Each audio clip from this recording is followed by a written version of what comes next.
Hey, today I'm going to be sharing the setup I use for my remote working job. The motivation behind this video is definitely just to share some of the tips and tricks I've learned since I've started working from home, because remote working is definitely not as glamorous as you may think.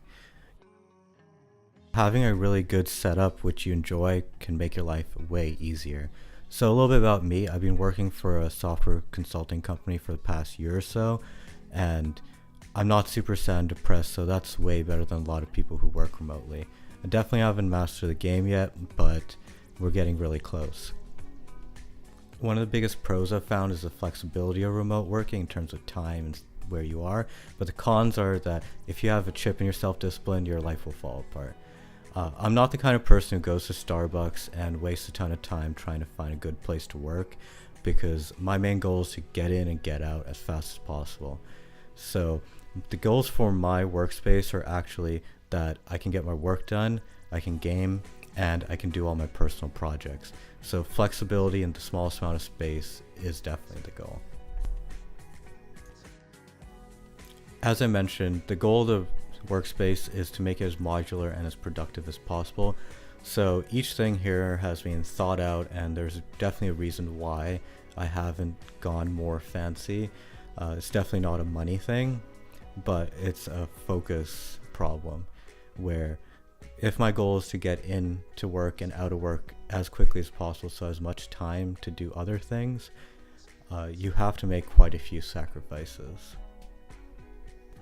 So now we're going to go step by step through my setup to see what I have and why I have it. So currently I have 4 computers, 2 are work computers, 2 are personal. I have 3 MacBook Pros, one of the 13-inch ones is mine, the other 2 are for work. And then I have a desktop for gaming.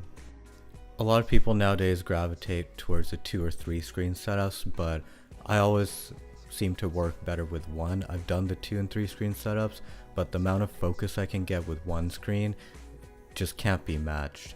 So right now I just have a 27-inch 1080p monitor. It's something I'm looking to upgrade, but I just haven't gotten around to it yet. When you're working a job where you don't see anyone all day, audio equipment is definitely one of the most important things you can invest in. I keep all my audio equipment wired just because I don't want to deal with having to sync and charge Bluetooth equipment. So for my headphones, I'm currently using Sony monitor headphones, and for my mic, I have an Audio-Technica USB mic. When I'm not in meetings, I use my Onkyo bookshelf speaker system. It's a 2.1 system where I have the 2 bookshelf speakers and then a Kentwood powered sub at the bottom. So looking at keyboards, I actually use a Philco mechanical keyboard with cherry black switches. It has custom keycaps I put on top, and it's wired for the same reasons as my headphones, in that I don't want to deal with connection issues and batteries while I'm working.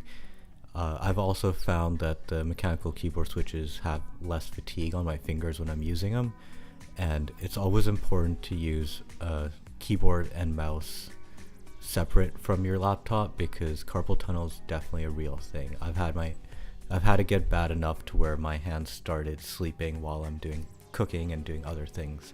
So definitely invest into your keyboard and mice.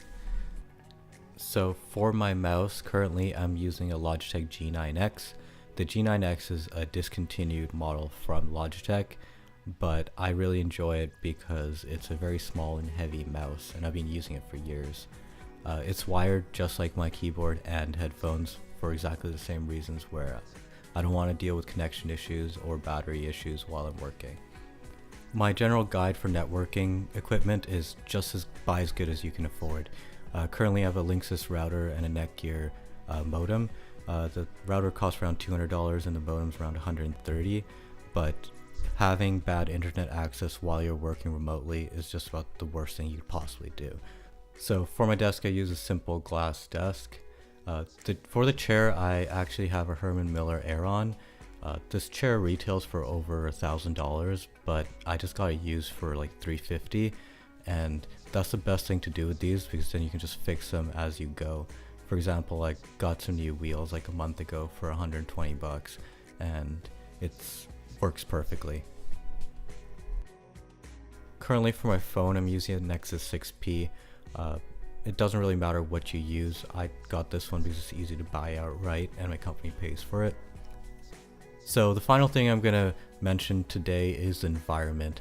The environment's super important because you're going to be spending a lot of time at home, so you might as well live in a nice place. This may also be the priciest thing you could have, because right now I'm currently in San Jose and it's pretty pricey.